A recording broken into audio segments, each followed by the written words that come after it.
Assalamualaikum, kami akan membentangkan pengajian Islam pembentangan MPU 23012 iaitu bersama pensyarah Ustaz Sabrini Muhammad Shahlan. Jadi untuk ahli kami ada 4 orang iaitu Putra Anis Mazura, Muhammad Izwan, Fazlina dan juga Afifah Zahira.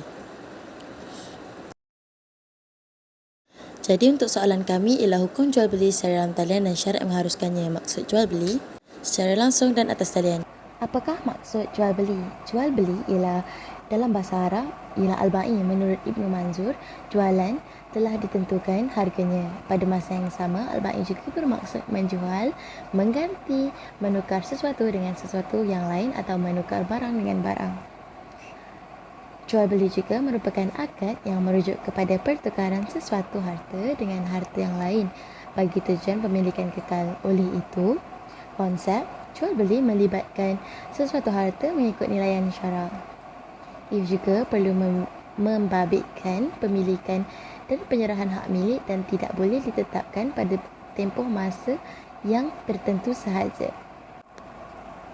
Perniagaan dalam talian atau dikenali sebagai e-dagang merupakan salah satu medium perniagaan terkini yang banyak diaplikasikan oleh para peniaga pada masa kini. E-dagang juga merupakan sistem perniagaan yang menggunakan kemudahan teknologi maklumat dan juga terutamanya telekomunikasi yang canggih dan talian internet yang berurusan dengan pelanggan.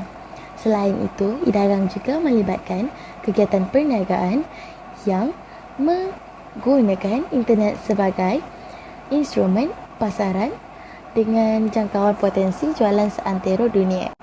Jadi, apakah hukum jual beli secara atas talian? Jual beli merupakan kegiatan yang diharuskan dalam Islam, tetapi tidak mendapat ataupun tidak terdapat hukum asal dalam pelaksanaan dan juga pembentukannya. Namun, fuqaha telah menetapkan asas-asas hukum dan teori secara jelas berkaitan dengan urusan jual beli. Hukum akan berubah mengikut kesesuaian keadaan. Yang pertama, menurut mazhab Hanafi, sesiapa yang membeli sesuatu barang yang tidak dapat dilihat atau gaib, maka jual beli tersebut adalah sah dan mempunyai khiyar bagi meneruskan pembelian tersebut. Yang kedua, menurut mazhab Maliki, jual beli secara atas talian adalah sah tetapi disyaratkan untuk menyatakan sifat-sifat sekiranya barang tersebut tiada dalam kontrak. Namun, jika wujud maka tidak sah jual belinya dengan menyatakan sifat sahaja. Manakala menurut mazhab Syafi'i, pada pendapat yang pertama adalah tidak sah sama sekali dengan berkaitan barang gaib, iaitu barang yang tidak dapat dilihat oleh penjual dan pembeli ataupun salah seorang daripadanya, kerana terdapat unsur penipuan semasa majlis kontrak. Manakala pendapat kedua pula adalah sah dengan syarat hendaklah dinyatakan sifat sesuatu barang tersebut dan pembeli berhak khiyar sebaik saja melihatnya.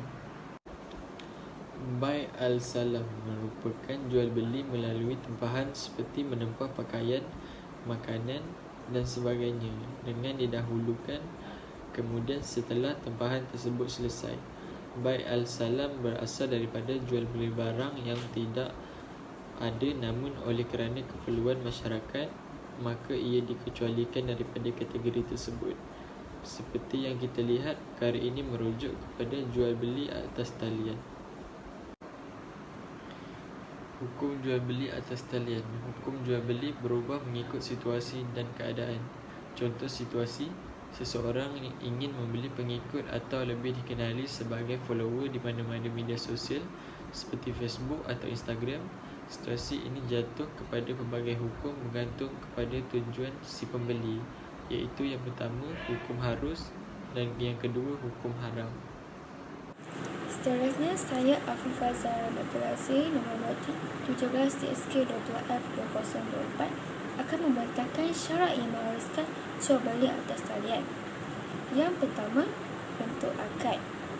Dari segi akad, jualan biasa memperlihatkan sigar akad sama ada melalui perkataan, perbuatan atau secara berdiam diri. Namun, akad jualan atas talian berlangsung secara berasingan. Peniaga menyatakan kesediaan menjual mungkin Mungkin telah beberapa bulan lalu ketika meletakkan iklan hendak menjual, sedangkan pembeli baru menyatakan persetujuan hendak membeli. Ini ternyata tidak menepati syarat meletakkan ungkapan kabul, hendaklah saling berkaitan dan ada kesinambungan seperti ungkapan ijab, yakni perkara itu berlaku dalam majlis satu majlis tertentu, serta kedua-dua pihak saling memahami ungkapan dikeluarkan. Dalam menjelaskan perkara itu, ulama setuju mengatakan pada hakikatnya ia berlaku secara bersambung, yakni ijab dari penjual biarpun dinyatakan lama, tetapi hakikatnya ia masih berterusan disebabkan ungkapan itu masih kekal dilihat atau dibaca oleh pembeli. Penjual secara berterusan mengatakan ijab untuk menjual lainlah jika penjual menarik balik iklan yang dibuat itu, dan tentulah bakal pembeli pula tidak boleh melakukan kabul. Seterusnya, syarat yang kedua ialah barang dibuat secara dalam talian. Memandangkan pembeli dan penjual tidak bertemu, maka urusan bayaran dilakukan secara online. Bayaran juga dilakukan secara kad kredit dan beberapa kaedah yang disediakan. Peniaga perlu ada akaun untuk membolehkan urusan pembayaran ini. Mereka boleh membuat persenakan untuk menentukan bayaran telah dibuat. Kebiasaannya, bayaran dibuat dahulu, baru hantaran barang dilakukan. Ini biasa berbeza dengan amalan serahan barang dulu sebelum dibuat pembayaran dalam urus niaga biasa. Syarat yang ketiga ialah barang dihantar kepada pembeli oleh ejen penghantaran. Tugas penghantaran barang diuruskan oleh penjual dan dilakukan oleh ejen penghantaran.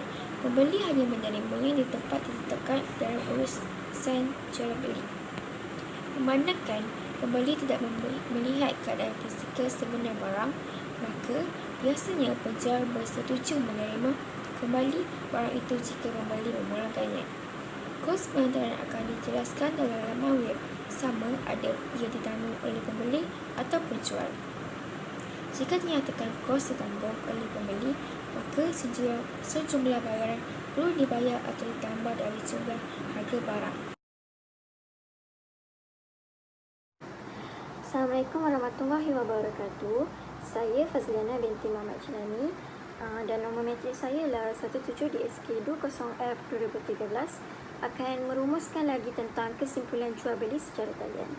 Okey, jual beli secara talian juga dikenali sebagai e-dagang merupakan teknologi pada hari ini yang sangat canggih.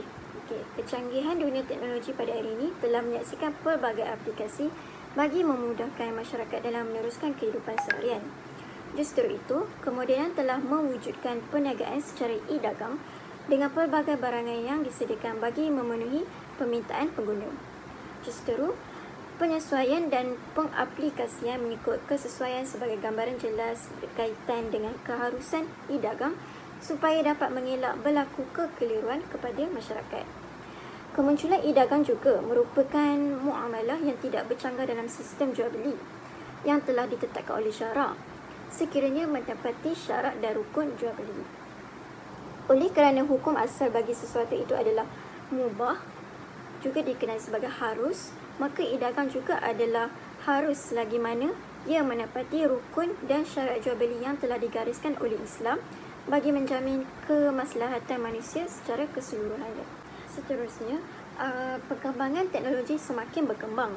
Namun, teknologi digital revolusi industri keempat masih terhad penguasaannya oleh masyarakat Malaysia, termasuk golongan peniaga dan pembeli, menyebabkan keberadaannya masih tidak dimanfaatkan secara maksimum.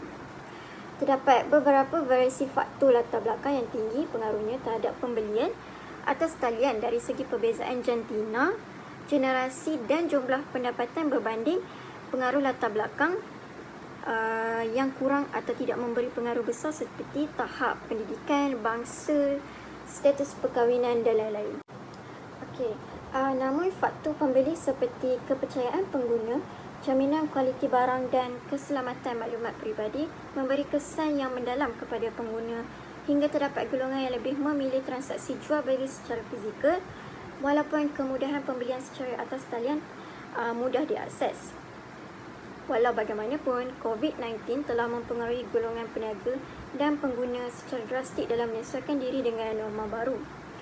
Bagi mengutamakan keselamatan dari terdedah dengan wabak virus COVID-19, Pembelian atas talian lebih menjadi pilihan yang diutamakan berbanding secara fizikal. Di samping tuntutan mematuhi perintah kawalan pergerakan yang menghadkan aktiviti transaksi jual beli secara fizikal.